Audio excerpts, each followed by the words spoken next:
Isang mapagpalang umaga po sa ating lahat. Muli po ay binabati ko po ang lahat ng pagbati buhat sa ating Panginoon. Muli po ako ay magbabahagi ng salita ng Diyos mula sa ika-22 kabanata ng Aklat ng Genesis. At bago po yun, gusto ko pong magbalik tanaw tayo sa ika-21 kabanata ng Genesis. O, diba? Tagalog na Tagalog. Well, ano nga ba yung ating natandaan pagdating po sa chapter 21 ng aklat na Genesis? Una po ay matatandaan natin ang pangako, no, ng Panginoon kay Abraham at kay Sarai. At yung pangako na yon ay ang magkakaroon sila ng anak, binigyan sila ng pangalan ng kanilang anak. At ito po ay natupad sa loob ng pagkatapos ng 25 taon. Imagine nyo kung gaano katagal, no, ng paghihintay, no.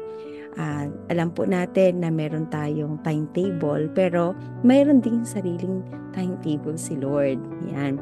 At kung ang isang bagay ay ipinangako niya sa atin, siya rin po yung nakababatid kung ano yung perfect timing ng pangako na yon. Kaya naman po sa chapter 21, nakita natin yung pangako ng Diyos ay kanyang tinupad sa mag-asawang si Abraham at si Sarai. At masasabi po natin na sa kanilang paghihintay, no, sa pangako ng Diyos ay hindi nating masasabing perpekto yung kanilang attitude, perpekto yung kanilang paghihintay, no? Kasi matatandaan po natin doon sa kanilang paghihintay, may mga panahon na nanghina sila. May mga panahon na let's assume na nagkaroon sila ng doubt to the point na si Sarah ay nag-offer siya ng option kay Abraham, no? Dahil natakot siya na hindi magkaroon ng anak si Abraham or hindi sila magkaroon ng anak ni Abraham. Kaya naman, dahil dito, nagkaroon siya ng idea. At yung idea na yun ay tinanggap at sinunod ni Abraham. So mapapansin po natin sa kabila po ng kanilang ginawa, sa kabila po ng kanilang mga options or yung mga sarili nilang pagpupunyagi, sarili nilang pagsusumikap na gawin, no, yung kanilang kagustuhan, ay naging tapat ang Panginoon sa kanyang pangako. Ayan. So, makikita po natin dito, no, ito yung isang uri ng pangako ng Diyos na kanyang tinutupad. Maging tapat or hindi tapat tayo sa Kanya, mananatili siyang tapat sa atin.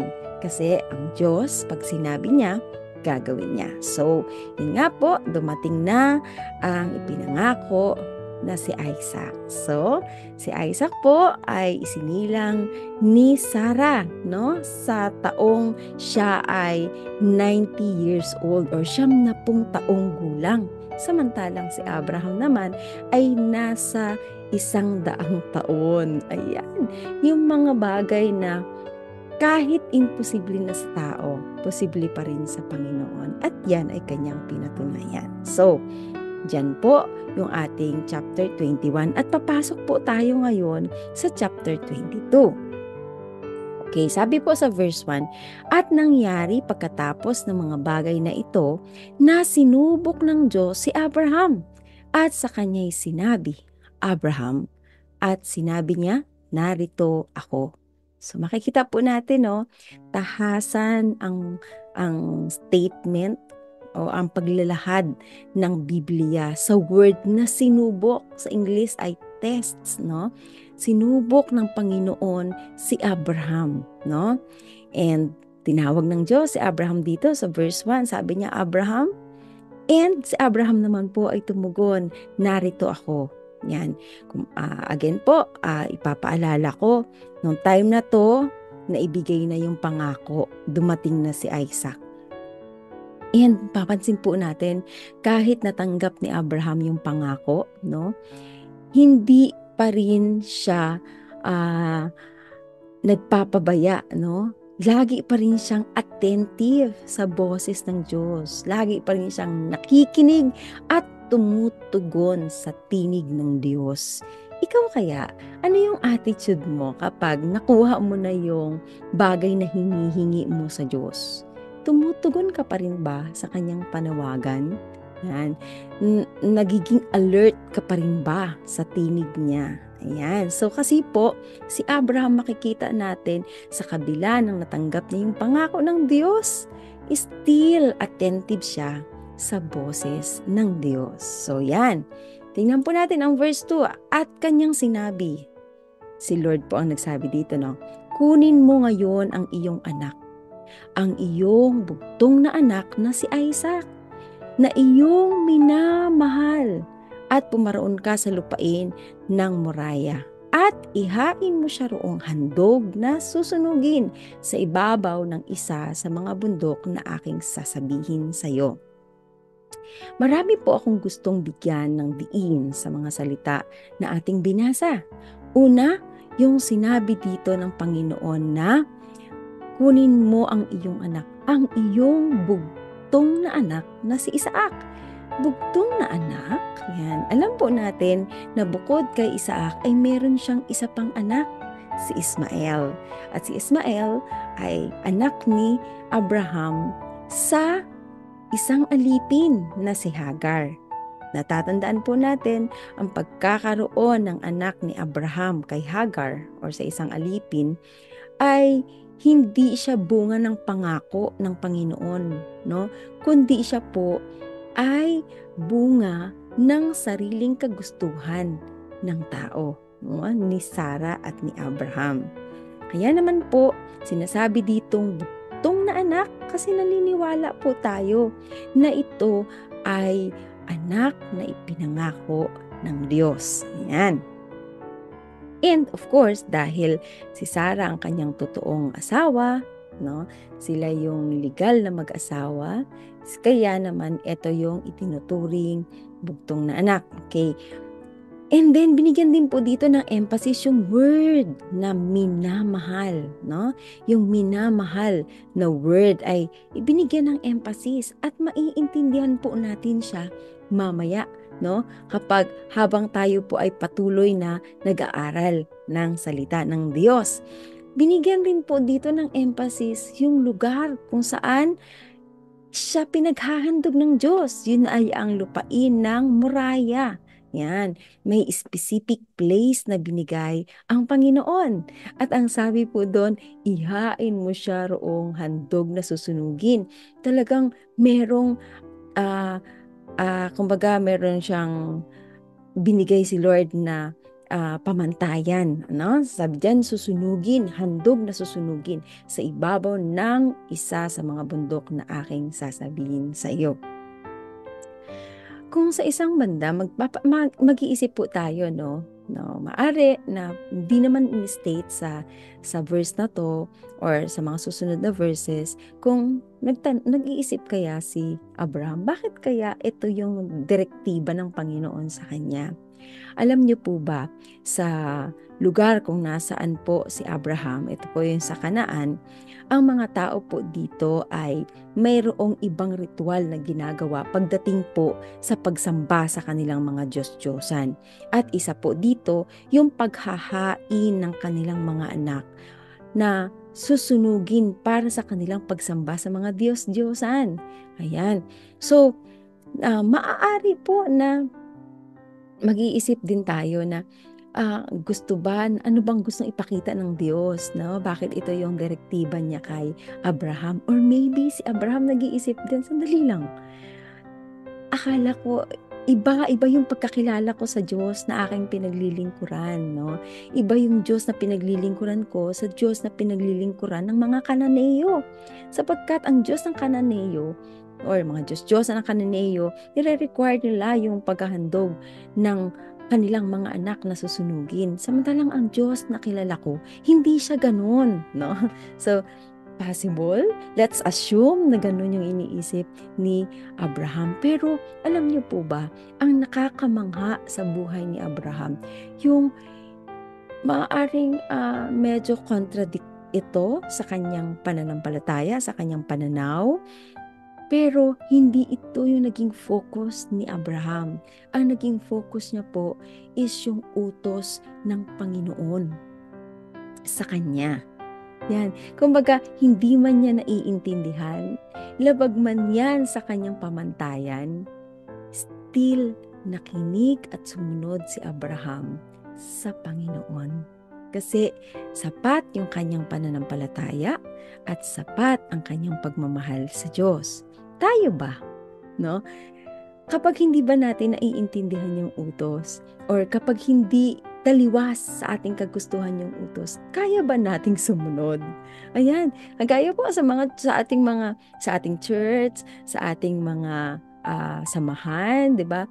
Meron tayong mga minsang pinapatupad na mga gawain, meron tayong minsang pinapatupad na mga activities na kumbaga po, minsan gusto mo kasi convenient ka doon. May mga time naman na, ay hindi, 'di ba? Hindi ka convenient doon kasi hindi ganyan yung paniniwala ko eh. Or hindi ako sang-ayon dyan. Sa mga ganong mga pagkakataon, kaya mo bang sumunod? Kagaya ng pagsunod ni Abraham. Ayan po. So, yan, sana magkaroon tayo ng self-test, no? Na makita natin, kaya natin to. Yan. So, dito po makikita natin, ito na ang salita ng Panginoon, ang direktang utos ng Panginoon kay Abraham. Yan. Sige po, magpatuloy tayo. At si Abraham ay bumangong maaga, no? At inihanda ang kanyang asno. At ipinagsama ang dalawa sa kanyang mga alila at si Isaac na kanyang anak. At nagsibak ng kahoy para sa haing susunugin at bumangon at naparoon sa dakong sinabi sa kanya ng Diyos. Muli, talagang sinabi dito yung dakong sinabi ng Diyos.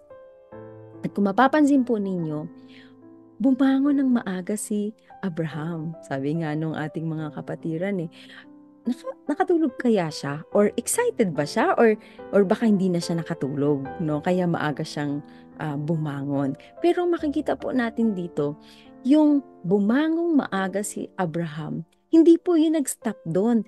Kasi bukod sa maaga siyang bumangon, inihanda niya yung mga dadalhin niya kagaya ng asno, kagaya ng yung kanyang mga alipin, pinaghanda niya rin. And then, yung kanyang anak. And then, nagsibak siya ng kahoy na gagamitin niya sa paghandog. Imagine niyo po, yun, kung gaano ka-organize, kung gaano ka-prepare, at kung gaano ka-willing sumunod si Abraham sa direktang utos ng Diyos sa kanya. And yan, sabi po dito, ng ikatlong araw ay itiningin ni Abraham ang kanyang mga mata at natanaw niya ang dakong iyon sa malayo. So very significant yung word na ikatlong araw. Kasi meron din po yang mahalagang naging remarkable din po yan sa panahon ni Jesus Christ. Okay, patuloy po tayo. Kaya sabi dito sa verse 5, kaya sinabi ni Abraham sa dalawa niyang alipin, dito muna kayo at bantayan ninyo ang asno dahil aakit kami roon para sumamba sa Diyos. Babalik din kami agad. So yan, makikita po natin ang dami na namang magagandang word na gusto nating i-share sa verse na ito. Ang sabi dyan, pinaiwan niya po yung kanyang mga alipin. Bakit? Sabi niya, kasi nga sila ay sasamba sa Diyos. Self-check tayo. Pag tayo ba sumasamba sa Diyos, ano ba yung gusto natin na maging settings, no? Meron ba tayong audience? Or meron ba tayong may mga gusto ba natin yung mga tao na pumapalakpak sa atin or may nagpi-praise sa atin, ay ang galing niyang mag-worship, 'di ba? Ay ang galing niya naman, sobrang close siya kay Lord. Yun ba yung gusto natin? Kasi alam niyo po, dito makikita natin dito yung heart ni Abraham, no? Na hangga't maaari, it's between him and the Lord. Siya lang at ang Panginoon, 'di ba? Kaya sana tayo ganun din. Kapag tayo ay magpupuri sa Panginoon, masusukat po yung realidad, yung sinseridad, yung genuinity, no? Yung katotohanan dun sa ating pagsamba kapag ang ating kaisipan ay si Lord lang, no? Wala tayong iniisip na, ay, ano kayang sasabihin ng katabi ko? Or ano kayang sasabihin ng mga tao na makakakita sa akin, no? Hindi iyon yung ating magiging priority. Kasi ang magiging priority natin is kung paano natin maluluguran ang Diyos. Kung paano natin magagawa yung pamantayan ng Diyos pagdating sa pagsamba. Kaya naman po, nakakamangha na ginawa ito ni Abraham na paiwanan yung kanyang mga alipin, no? Para sila ay makapagsamba doon sa lugar na inilaan or sinabi ng Panginoon para sa kanila. Another thing na gusto ko pong bigyan natin ng tuon, alam ni Abraham kung bakit siya aakyat doon sa bundok na ibinigay ng Diyos, no? Para siya ay para ialay niya yung kanyang pinakamamahal na anak. And yet, ang sinabi niya po dito, pupunta siya doon sa taas, aakyat siya sa taas para sumamba. Alam niyo po ba, na dito sa aking pag-aaral dito sa verse na to, mas lalo kong nabigyan at lalong luminaw yung aking pangunawa pagdating sa salitang pagsamba or sa English, worship. Kasi alam niyo po, yung pinakamamahal ni Abraham na si Isaac, ang hinihingi ng Diyos bilang handog. Ibig sabihin po, pupunta siya doon para ibigay yung hinihingi ng Diyos. At ang hinihingi ng Diyos kay Abraham ay ang kanyang bugtong na anak na pinakamamahal. Diba? Gaano kasakit na ibigay, i-let go yung isang tao na mahal mo, na hinintay mo ng pagkahaba-habang panahon, na alam mo na sabi ni Lord, yung pangako niya, dito manggagaling ang iba't ibang nasyon at dito magkakaroon ng mga hari. O, di ba? Sabi niya, and yet kukunin ng Panginoon. Di ba? Alam niyo po ba, dito makikita natin yung totoong meaning ng pagsamba. Yung kaya mong isurrender, yung pinakamahalaga at pinakamahal mo sa Panginoon. Self-check, kaya mo ba isurrender kay Lord yung pinakamahalagang bagay or pinakamahalagang tao sa buhay mo? Kagaya po ng ginawa ni Abraham. Sa atin ngayon, meron lang magsabi sa atin or sabihin lang ni Lord sa atin na, anak, hindi siya yung para sa'yo. Pero hindi natin kayang i-let go. Lord, mahal ko to eh. Hindi ko kaya. Diba? Or sabihin lang ni Lord na, anak, unahin mo ako. Ay, hindi ko po siya maiwan, Lord. Kasi kawawa naman yung anak ko. Diba? Kumbaga, dito pa lang makikita natin yung kaibahan kung paano magpuri or paano sumamba si Abraham sa atin. Ano po? Kaya yung totoong meaning ng pagsamba, ito po yung kakayanan natin na i-surrender sa Panginoon yung pinakamahal at pinakamahalagang bagay sa ating buhay. Ayan. Another thing na makikita po natin dito, ang sabi ni Abraham, babalik din kami agad. Alam ni Abraham na pupunta siya doon para i-offer si Isaac. Pero ang sabi niya po, babalik din kami agad. Yung word na kami po dito ay tumutukoy sa higit sa isang tao. So alam ni Abraham, no? By faith, naniniwala si Abraham na babalik siya kasama yung kanyang anak. Alam niyo po ba na makikita natin yan sa Hebreo chapter 11 verses 17 to 19. Sabi dito, dahil sa pananampalataya, handang ihandog ni Abraham ang kaisa-isa niyang anak na si Isaac nang subukin siya ng Diyos. Kahit na alam niyang si Isaac ang ipinangako ng Diyos na pagmumula ng kanyang lahi, handa pa rin niya itong ialay. Sapagkat nanalig si Abraham na kung mamamatay si Isaac, muli siyang bubuhayin ng Diyos. At ganoon nga ang nangyari, parang bumalik sa kanya si Isaac mula sa kamatayan. So makikita po natin yung heart ni Abraham. Alam niya yung pananampalataya niya na ialay niya man ng kanyang anak sa Panginoon. Alam niya na kayang buhayin muli ng Diyos ang kanyang anak na si Isaac para ibalik sa kanya. Diba? Tayo po, sa atin, parang gusto ko siyang i-relate dun sa mahalagang bagay, like for example sa tithings na laging debate na nagiging pinagdidipatihan ng lahat, na ito pa talaga is kailangan, nire-require pa ba ni Lord? Well, sa akin po, para sa akin, ang tithe or offering po ay ginagawa ng may pananampalataya. Hindi po siya basta act ng obedience, kundi act of faith. Kasi marami sa atin yung bang, lalo sa mga OFW na mga breadwinner, di ba? Tayo mga breadwinner tayo, na alam niyo yung dumadaan lang talaga sa atin yung ating mga sahod, na kumbaga dumadating yung time na hindi mo pa nga siya nare-receive, alam mo na kung saan mo siya ilalagay. So kaya ba natin i-separate o ihiwalay yung para sa Panginoon, na hindi naman natin yung bigay balik natin sa Kanya? Kaya mo ba yon i-sacrifice para sa Kanya? Kaya mo bang ibigay yon para sa Kanya?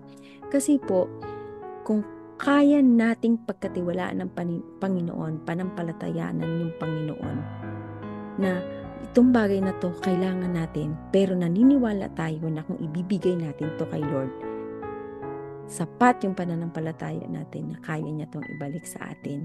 Kagaya ng promise niya na siksik, liglig at umaapaw. So, alam niyo po, hindi man natin yan patuloy na idinidiin sa bawat isa, pero by studying the Word of God, na alam ko po na mas maiintindihan natin yung totoong kahulugan ng pananampalataya.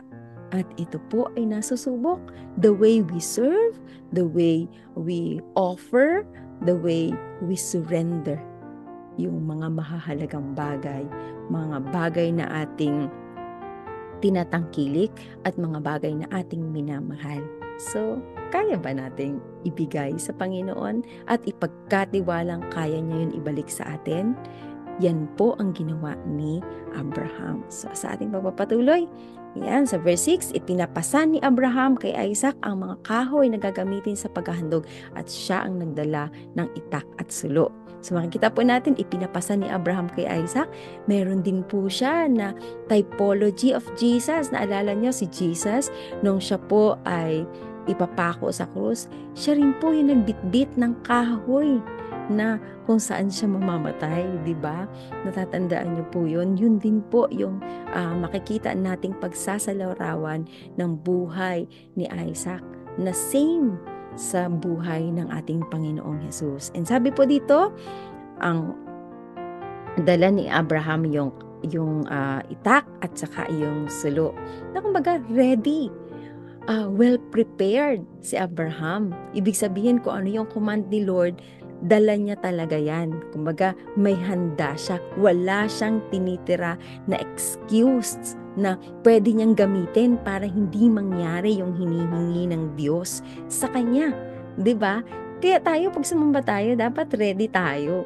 'Di ba? Yung hindi yung kumbaga pwede kasi mag-excuse si Abraham pagdating niya sa bundok, Lord, nakalimutan ko yung itak. Ay Lord, wala akong dalang sulo, 'di ba? Pero hindi yung ginawa ni Abraham. Sa halip, talagang nakita natin yung kahandaan niya sa pagsunod o yung total obedience sa Panginoon. Tayo ba? Pag tayo ba nagpunta sa church, dala na ba natin yung ating mga kaloob sa Diyos? Or baka naman sabihin, ay, nakalimutan ko. Diba? So sana po, no? Maging katulad din tayo ng puso ni Abraham pagdating sa pagsunod at paghahandog sa Diyos. Sabi po sa verse 7, habang lumalakad sila, sinabi ni Isaac, Ama. Sumagot si Abraham, Bakit anak? Nagtanong si Isaac, May dala po tayong sulo at panggatong, pero nasaan po ang tupa na ihahandog? Sumagot si Abraham, Anak, ang Diyos mismo ang magbibigay sa atin ng tupang ihahandog. At nagpatuloy sila sa paglalakad. Alam niyo po, malinaw naman na sinasabi ng karamihan na nag-i-interpret at nagpapaliwanag ng verse na ito na hindi rin naman talaga alam ni Isaac kung ano yung mangyayari sa kanya. And si Abraham, he is living by faith, no? Kung ano man yung mangyayari, ipinagkakatiwala niya sa Panginoon. Pero isang bagay po ang nakita ko dito. As a father, tinitrain niya rin kay Isaac yung pagtitiwala at pananampalataya sa Panginoon. Diba? Pwede niya namang sagutin na, anak, huwag ka na lang maingay. Basta, meron na yung doon. Diba? Pero ang sinasabi niya dito, no? Ang sabi ni Abraham, anak, ang Diyos mismo ang magbibigay sa atin ng tupang ihahandog. So well, that's the faith of Abraham. Pero dito rin natin makikita kung paano niya tinitrain, paano niya ipinapasa sa kanyang anak yung pananampalataya, yung relasyong meron siya sa Panginoon. Verse 9, nang dumating sila sa lugar na ito, sinabi ng Diyos, gumawa si Abraham ng altar na bato at inihanda niya ang mga kahoy sa ibabaw nito.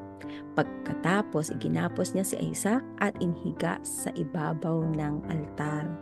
Kinuha niya ang itak at nang papatayin na sana niya si Isaac, ayan, sa medyo suspense. Pero makikita po natin dito, hindi na siya nagtanong, Lord, totoo ba talaga? Hindi siya nagdalawang isip. Kasi alam mo kung ano yung narinig niya sa Panginoon, yung malinaw niyang narinig sa Panginoon, ay siya niyang sinusunod. Walang tanong, walang comment, walang suggestion, walang pagbabargain, no? Walang ganon. Kaya makikita po natin talaga dito yung puso ni Abraham pagdating po sa pagsunod sa Panginoon. Then, verse 11, tinawag siya ng anghel ng Panginoon mula sa langit, Abraham, Abraham. Sumagot si Abraham, narito po ako. Sinabi ng anghel, huwag mong patayin ang anak mo. Ngayon, napatunayan ko na may takot ka sa Diyos dahil hindi mo ipinagkait ang kaisa-isa mong anak. Dito po makikita natin, alam ng Diyos ang laman ng puso at isip ng tao. Kaya kung alam ni Lord na si Abraham ay nagpretend lang sa gagawin niya, hindi siya aawatin, di ba?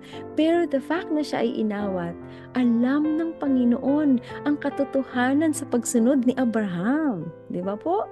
Kaya alam niyo po mga kapatid, grabe talaga, sobra akong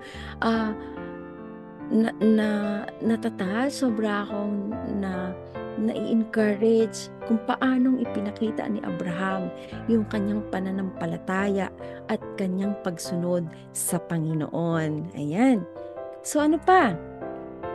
Sabi po sa verse 13, paglingon ni Abraham, may nakita siyang isang lalaking tupa na ang sungay ay nakasabit sa mga sanga ng kahoy at hindi na ito makaalis. Tandaan natin ang sabi nga ni Abraham, di ba, sa kanyang anak, ang Diyos ang magbibigay ng tupang ihahandog.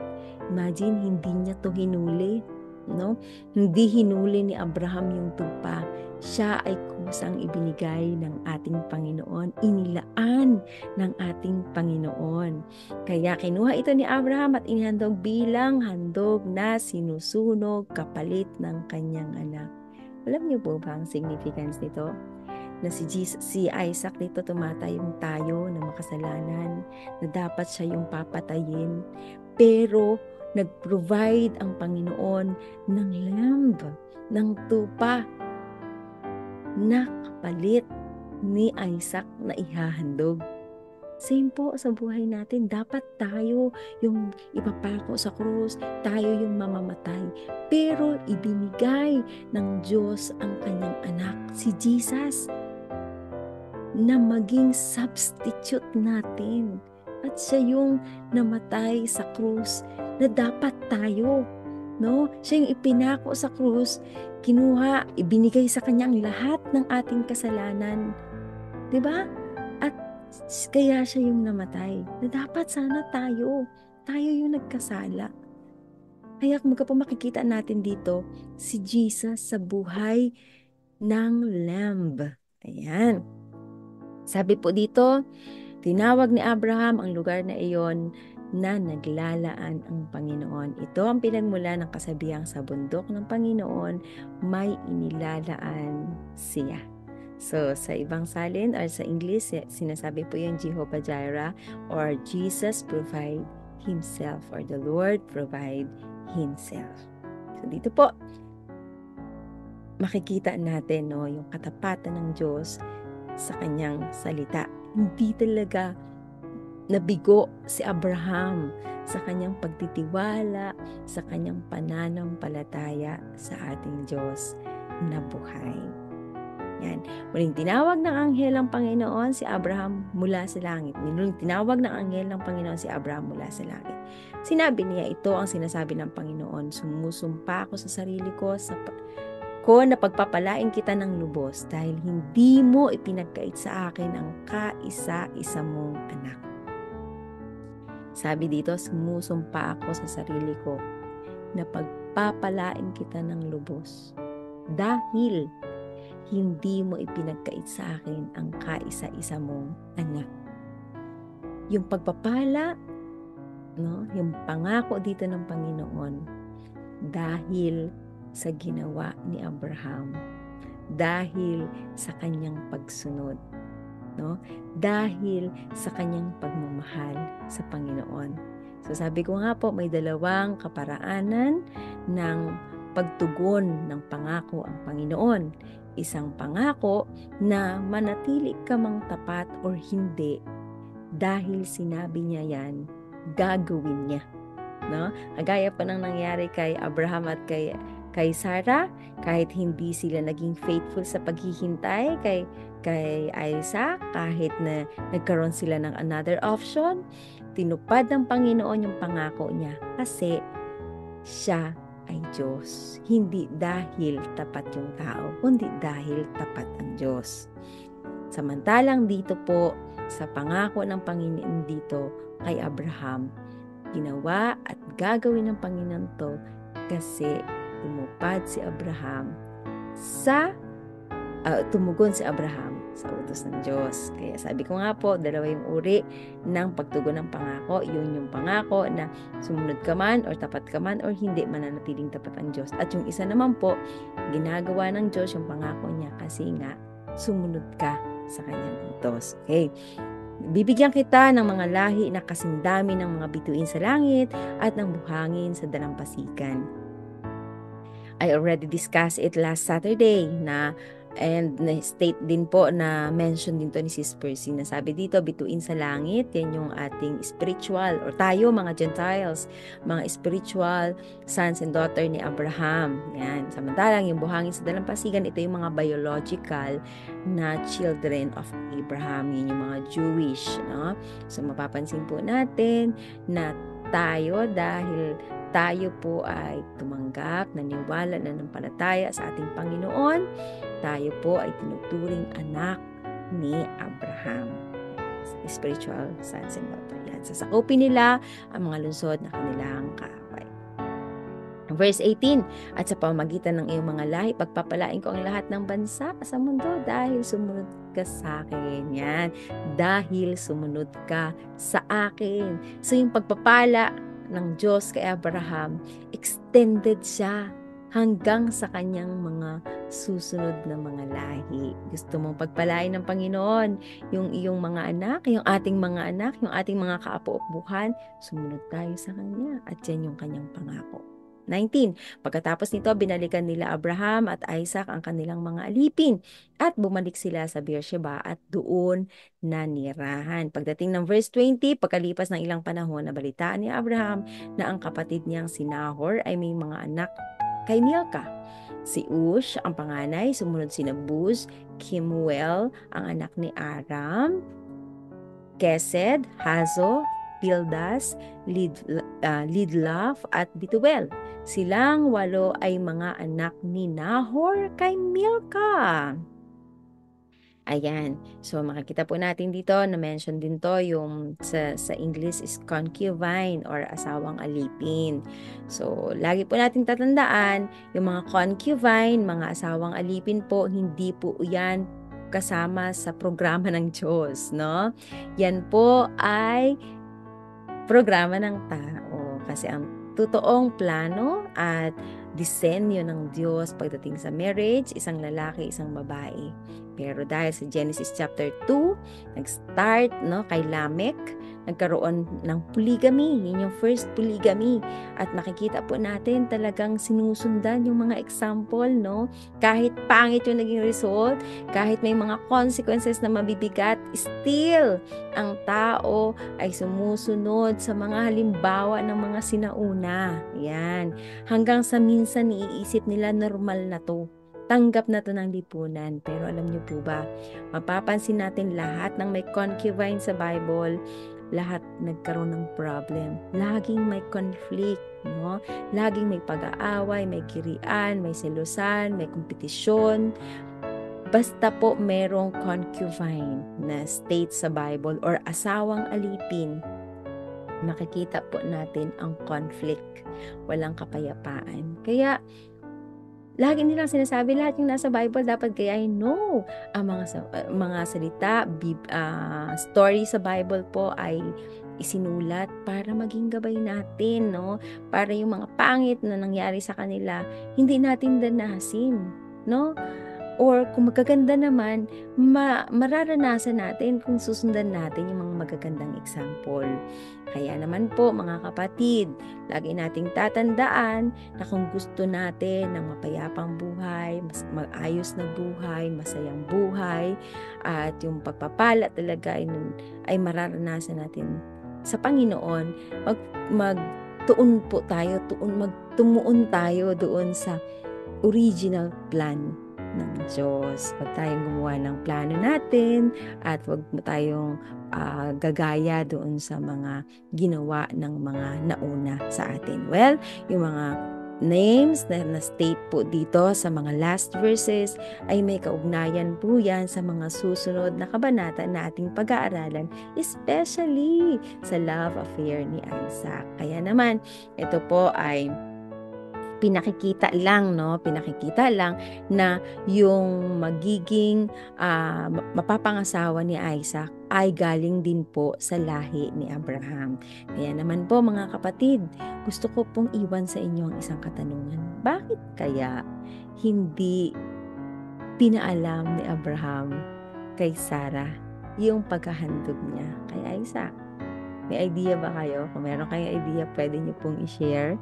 Pero alam niyo po ba, isa lang yung dumapo sa isip ko nung natanong ko to. Kasi alam niyo po ang sabi sa 1 Corinthians 10:13, sabi doon, no temptation has overtaken you except what is common to the humanity. But God is faithful and He will not allow you to be tempted beyond what you are able. Hindi niya hahayaan tayong subukin ng higit sa ating kakayanan. So, naisip ko po na bakit kay Abraham siya inuutos ni Lord? Bakit si Abraham yung tinest ni Lord? Kasi alam ni Lord na higit ito sa kakayanan ni Abraham. No? And I assume na kung bakit hindi ito ibinigay ni Lord kay Sarah, yung utos na to, yung test na to. Kasi alam mo as nanay, no, makaka-relate tayo mga nanay na ang hirap kaya ibigay yung anak mo na 25 years mong hinintay. Tapos, nung dumating siya sa'yo, yung sa last stage na ng buhay mo. Kumbaga parang, di ba? Tapos biglang hihingin lang sa'yo. Parang ang hirap niyang ibigay, di ba? Pero, alam niyo po, hindi man yan yung perfect example or perfect na sagot dun sa tanong ko. Pero alam ko po, naniniwala po ako na tayo, no? Tayong mga anak ng Diyos ay hindi hahayaang subukin ng Diyos dun sa higit nating kayang higit sa ating kakayanan. Kaya naman, kumbaga yung ginawa ni Lord na pag-utos kay Abraham, confident si Lord na gagawin ni Abraham kasi kilala niya si Abraham. At kilala niya rin po tayo. Kaya huwag tayong, kung meron tayong mga pinagdadaanan sa buhay ng mga testing, huwag tayong mangamba. Kasi kaya yan inalaw ni Lord na mangyari sa atin. Kasi alam ni Lord na kaya natin yang mapagtagumpayan. Kaya sana po, kung paano sumunod si Abraham, kung paano niya ipinakita ang kanyang tamang pagpupuri at tamang pagsamba sa Panginoon. Sana po ay magawa din natin bilang tayo ay mga lingkod at tagasunod ni Kristo. Kaya muli po, maraming salamat at God bless us all. Bye!